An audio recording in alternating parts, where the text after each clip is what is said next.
Chunghwa Mingu. Chunghwa Mingu means the official name of the Republic of China. Chunghwa Mingu. You know, China is very powerful country now. The most populous country, second to India. Next we have Exodus. Exodus. You know, Moses. Moses is led by Jew from Egypt and received the Ten Commandments from God. In what mountain? Mount Sinai. Exodus. We call that Exodus. Especially yung mga Jews, maraming Jews. Then Homo sapiens. Homo sapiens is a term or a scientific name for Homo sapiens. Man is the name of Homo sapiens, the highest form of animal, Homo sapiens. The study of man, we call that anthropology. Anthro means man.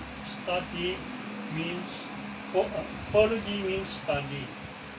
Next, we have General Camilo Pola-Vieja. Governor General Camilo Pola-Vieja was Governor General who signed the death sentence to Dr. Jose Rizal. Governor General Camilo Pola-Vieja. Next, Quran. The Bible of the Muslim or the Mohammedan Bible. We call that Quran. Next, jurisprudence.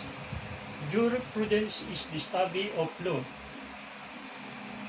The political science, the study of state and government.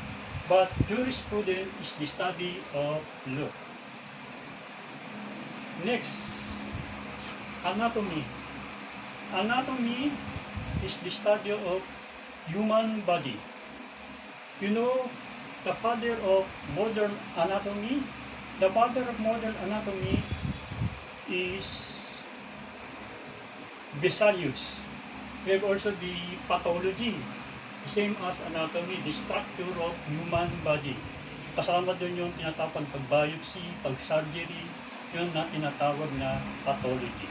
The father of pathology is Morgagni. Morgagni. Next,